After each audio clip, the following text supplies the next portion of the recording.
आज तिष्यरक्षित स्थविर की कथा आपको मैं सुनाने जा रहा हूँ। मैं सिर्फ रीडिंग करूँगा, आपको ही उसे समझना है।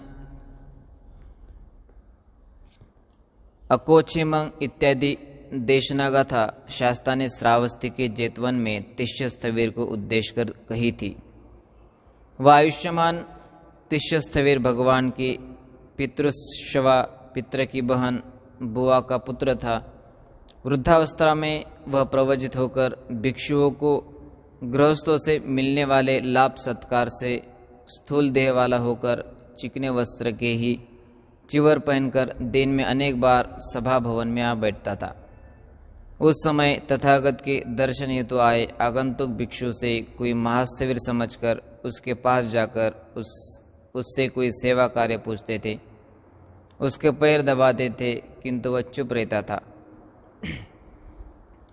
तब उसको एक युवा भिक्षु पूछी बैठा, आप कितने वर्ष के हैं?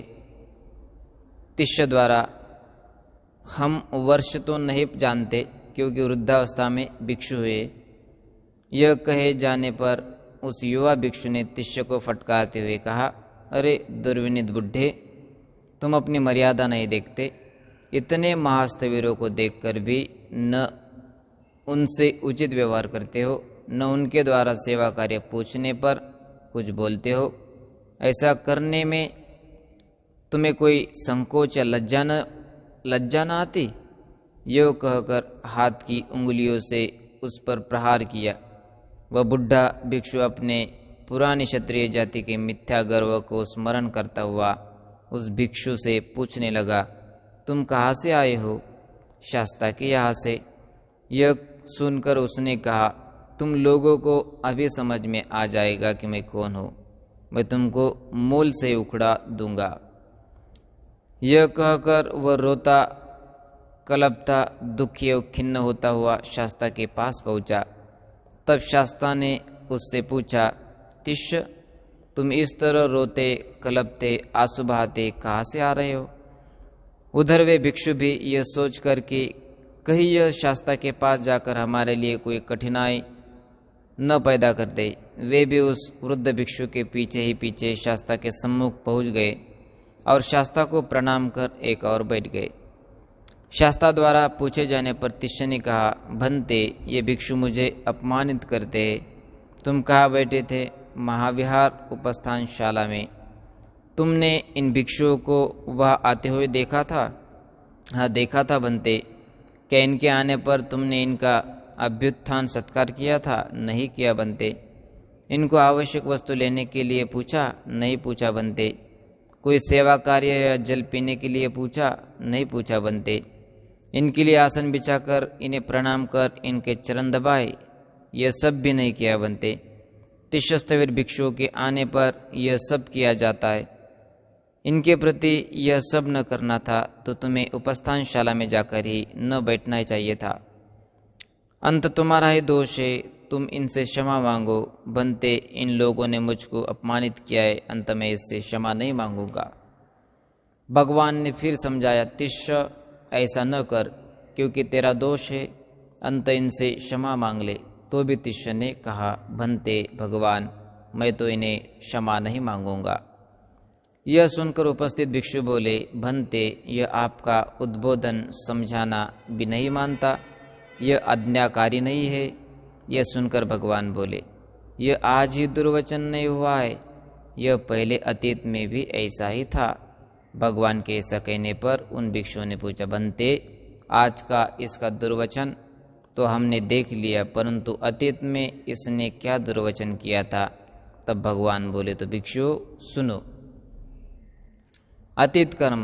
प्राचीन काल में वाराणसी पर काशीराज ब्रह्मदत्त द्वारा शासन करते समय देविल नामक तपस्वी 8 मास तक हिमालय पर रहकर कुछ खट्टा नमकीन स्वाद चखने के लिए 4 मास नगर के पास ही वास करने हेतु हिमालय से आकर नगर के द्वार पर द्वारपाल को देखकर पूछा, क्यों जी, इस नगर में उच्च भूमिका प्राप्त परिव्राजक कहाँ ठहरते? बनते, कुंभकार शाला में। तब वह देविल तपस्वी कुंभकार शाला में जाकर द्वार पर खड़े होकर बोला, भार्गव, यदि तुम्हें कठिनाई न हो तो एक रात्रि पर्यंत इस शाला भवन में विश्राम कर लो। कुंभकार बोला, भंते, रात्रि में मेरा इस शाला में कोई कार्य नहीं होता। शाला भी बहुत लंबी चौड़ी है, या चाहे विश्राम करे। यह कहकर उन्हें शाला में स्थान संकेत कर दिया। वे शाला में जाकर बैठे थे कि दूसरे किसी नारद नामक तपस्वी ने भी हिमालय से आकर कुंभकार से रात्रि पर्यंत विश्राम के लिए शाला में स्थान मांगा। कुंभकार ने सोचा, पहले आया तपस्वी हो सकता है इसके साथ न रहना चाहे, तो अपना भार पहले तपस्वी पर डालते हुए कुंभकार ने कहा, भंते, यदि आपसे पहले आए तपस्वी को आपके कारण कोई कठिनाई न हो तो उन्हें पूछकर आप भी रह सकते। तब उस नारद तपस्वी ने पूर्वागत देविल तपस्वी के पास जाकर पूछा, आचार्य, आपको मेरे कारण कुछ कठिनाई अनुभव न हो तो एक रात्रि यहाँ विश्राम कर लो। भवन बहुत बड़ा था, आप भी एक तरफ आसन लगा ले। यह सहमति मिलने पर उसने प्रथमागत तपस्वी देविल के पास से दूसरी तरफ अपनी आसन लगा ली। दोनों परस्पर कुशल मंगल पूछकर आराम करने लगे। शयन से पूर्व नारद ने देविल के लेटने का स्थान एवं शाला का द्वार दोनों ही भली भांति देख लिए थे, परंतु रात्रि में देविल अपने शयनासन से हटाकर द्वार के बीच टेढ़ा तिर्यक सो गया। नारद रात्रि में उठकर बाहर जाता हुआ देविल की जटा दबा बैठा। इस स्थिति से अपरिचित कौन मेरी जटा दबा रहा है? देविल द्वारा यह पूछे जाने पर आचार्य मैं था कहता हुआ नारद बाहर जाने लगा। देविल ने क्रोध में कहा, कूट ढोंगी जटिल, अरण्य से आकर मेरी जटाएं पैरों से दबा रहा है। इस पर नारद ने उत्तर दिया, आचार्य, मैं नहीं जानता था कि आप यहाँ सो रहे हैं। अंधकार के कारण मुझे दिखाई नहीं दिया, क्षमा करे। जो कहकर वह उसके क्रुद्ध रहते ही बाहर चला गया। तब उस दूसरे देविल तपस्वी ने यह सोचकर यह पुनः प्रवेश करता हुआ मेरी जटाएं न दबा बैठे, पैरों की तरफ अपना सिर परिवर्तित कर पुनः लेट गया। उधर पुनः प्रवेश करते हुए नारद ने सोचा, बाहर निकलते हुए मैं आचार्य का अपराध कर बैठा था, अब पुनः वही क्रिया मुझसे न हो जाए। अंत क्यों न मैं अब आचार्य के पैरों के तरफ से शाला में प्रवेश करूं। यो प्रवेश करते हुए वह आचार्य की गर्दन पर प्रहार कर बैठा। तब कौन है ऐसा पूछने पर मैं हो आचार्य ऐसा कहा। तब तो देविल तपस्वी क्रोध से फुफकारने लगा, अरे ढोंगी तपस्वी, पहले तूने अपने पैरों से मेरी जटा दबाई थी, अब इस बार मेरी ग्रीवा पर ही चढ़ बैठा है, मैं तुझे शाप दूंगा। देविल तपस्वी द्वारा ऐसा कहे जाने पर नारद ने नम्रतापूर्वक कहा, आचार्य, इसमें मेरा कोई अपराध नहीं है। मैं आपको इधर मुख करके लेटे हुए नहीं समझ पाया, इसीलिए पिछली बार भी मुझसे प्रमाद हो गया था, इस बार भी वही भूल कर बैठा। यद्यपि मैं यह सोचकर इस तरफ निकला था कि इस बार आचार्य के पैरों की तरफ से निकलूं तो आचार्य की जटा का स्पर्श नहीं होगा, इसीलिए इधर से चला आया, क्षमा कीजिए। तो भी देविल बोले, नहीं, तुम मेरे अपराधी हो, मैं तो तुम्हें शाप दूंगा ही दूंगा। यो देविल ने नारद की बात को अस्वीकार कर यो कहते हुए, सहस्र किरणों वाले, सेकंडों गुना अधिक प्रकाश वाले एवं महाअंधकार नाशक सूर्य के उदय होने के साथ ही तुम्हारा सिर 8 भागों में विभक्त हो फट जाएगा। शाप दे ही दिया। नारद ने कहा, इसमें मेरा कोई दोष नहीं था, ये कहने पर भी आपने मुझको शाप दे ही दिया, तो अब जिसका दोष होगा उसी का सिर 7 भागों में फटेगा, निर्दोष का नहीं।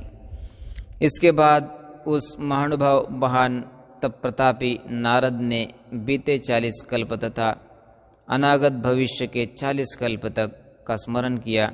तब किसको यह शाप लगेगा, इस पर विचार करते हुए अंत में निश्चय किया, आचार्य को यह शाप लगेगा।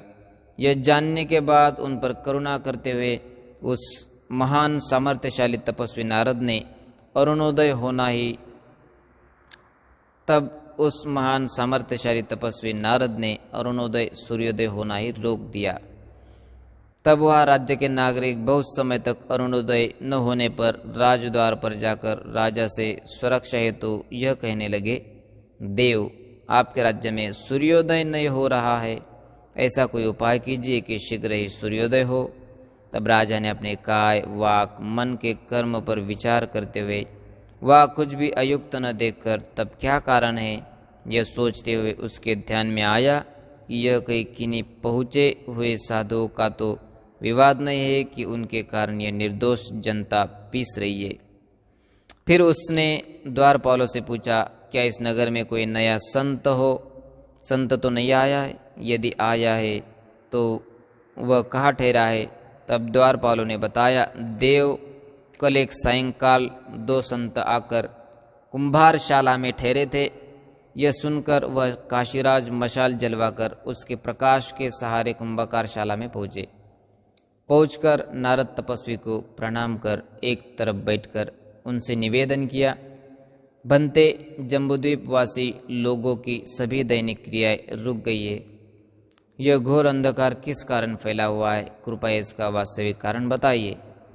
तब नारद तपस्वी ने रात्रि में हुई समग्र घटना सुनाकर कहा कि इस कारण से इसने मुझको शाप दे दिया।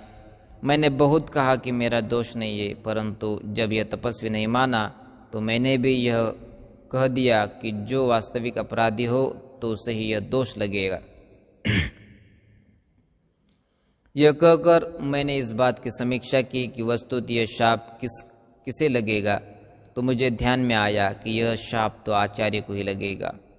तब मैंने इन पर करुणा करके अपने तपोबल से सूर्योदय होने से ही रोक दिया, अन्यथा सूर्योदय होते आचार्य का शीर माने सर 7 भागों में विभक्त हो जाएगा। तो भंते, ऐसा कोई उपाय है कि यह विघ्न शांत हो जाए? हाँ है, यदि यह देविल तपस्वी मुझसे क्षमा मांग ले तो यह शाप इनको नहीं लगेगा और सूर्योदय भी हो जाएगा। तो राजा ने देविल तपस्वी से कहा, आप क्षमा मांग ले। देविल ने कहा, नहीं, इस पाखंडी तपस्वी ने मेरा अपमान किया है। पहले मेरी जटाओं को पैरों से रौंदा, फिर मेरी गर्दन ही दबा बैठा। मैं इस पाखंडी से क्षमा नहीं मांगूंगा। राजा ने फिर समझाया, भंते, ऐसा न करिए, क्षमा मांग लीजिए, इसे मैं आपका एवं देश की जनता का हित है। उसने फिर भी कहा, नहीं क्षमा मांगूंगा। अरे, आपका शीर 7 भागों में विभक्त हो जाएगा। इतना कहने पर भी उस देविल तपस्वी ने क्षमा नहीं ही मांगी। तब राजा ने कहा, तूने ऐसे समझाने से क्षमा नहीं मांगेगा, और अपने राजपुरुषों से उसके हाथ, पैर, कानों एवं गर्दन पकड़वाकर बलपूर्वक नारद तपस्वी के पैरों में उसको झुका दिया। नारद ने भी, उठो आचार्य, मैं आपको क्षमा करता हूँ। यह कहकर राजा से कहा, महाराज, यह नम्रतापूर्वक क्षमा नहीं मांग रहा है। अंत नगर के समय भी एक सरोवर तालाब है, वह इसके शीर पर एक बड़ा मृत्तिका पिंड, मट्टी का मोटा ढेला रखकर ग्रीवा तक जल में डुबाकर खड़ा कर दीजिए। राजा ने वैसा ही किया। उधर नारद ने देविल को बुलाकर कहा, आचार्य, जो ही मैं रुद्धि बल से सूर्योदय को उदित होने के लिए प्रेरित करूं, आप जल में डुबकी लगाकर दूर निकलकर वहां से तालाब में निकल जाइए। तब सूर्य किरणों का स्पर्श होते ही वह मृत्तिका पिंड 7 भागों में विभक्त हो गया और वह देविल डुबकी लगाकर दूर जा निकला। शास्ता ने यह धम्मदेशना कहकर बताया कि भिक्षु उस समय काशीराज के रूप में आनंद थे। देविल यह तिष्य था और नारद मैं था। इस तरह यह तिष्य उस समय भी दुर्वचन, दूसरे की बात को न मानने वाला ही था। यह कहकर भगवान ने तिष्य को संबोधित करते हुए कहा, तिष्य, भिक्षु के लिए इस बात का कोई महत्व नहीं होना चाहिए कि अमुक ने मुझको अपमानित किया, अमुक ने मुझको मारा, अमुक ने मुझको पराजित किया, या अमुक ने मुझसे मेरी अनमोल वस्तुएं छीन ली, क्योंकि ऐसा मन में सोचते रहने से किसी से किया गया वैर शांत नहीं हो पाता। उक्त बातों की गांठ न बांधने से, मन में न रखने से ही छोटे या बड़े, नए या पुराने वैर शांत हो पाते। यह कहते हुए भगवान ने यह गाथा कही, अकोचीमं अवधिमं अजिनीमं अहासिमे ते च तं उपनयन्ति वेरं ते संग न सम्मति। अकोचिमं अवधिमं अजिनीमं आसिमे एचतं उपनुपनयन्ते वेरं तेषु उपसम्मति। गाथा भगवान कहते हैं, उसने मुझको अपमानित किया, उसने मुझको मारा, उसने मुझको धोखा देकर पराजित किया, उसने मेरी अनमोल वस्तुएं छीन ली।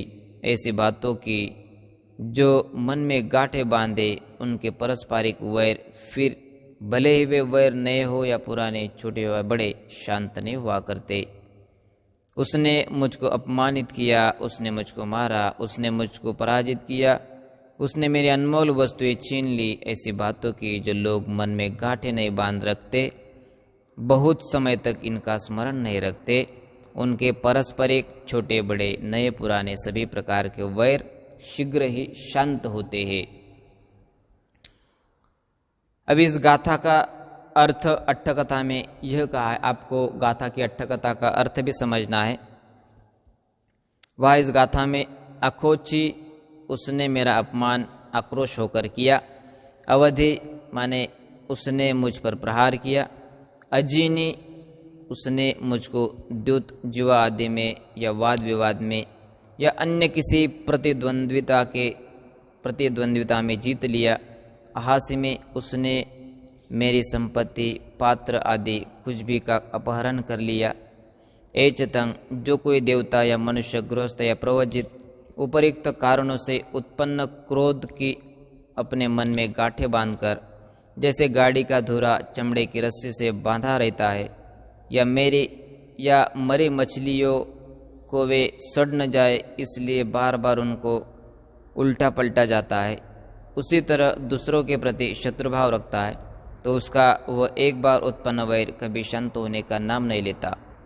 इसके विपरीत एचतंग नुपनयन्ति, जो चरित्रवान पुरुष ऐसी उपर्युक्त अपमान आदि बातों को स्मरण नहीं रखते या उन पर ध्यान नहीं देते, या उस घटना की समीक्षा कर उनसे उत्पन्न क्रोध को ये सोचकर शांत कर लेते हैं कि इसने मेरा यह अपमान या मुझ पर प्रहार या मेरा पराजय या मेरी द्रव्यापहरण किसी कारण से किया होगा, या फिर पूर्व जन्म में मैंने इसके साथ ऐसा व्यवहार किया होगा, उसी के प्रतिफल में इसने मेरे साथ ये व्यवहार किया होगा।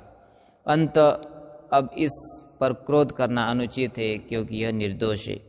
यह सोचकर वे उसके साथ क्रोधाभिभूत होकर वैर शत्रुता नहीं बांधते। ऐसे लोगों के साथ किसी प्रमादवश उक्त प्रकार का अनुचित कार्य हो जाने पर भी वे अपने मन में उसकी गांठ नहीं बांधते।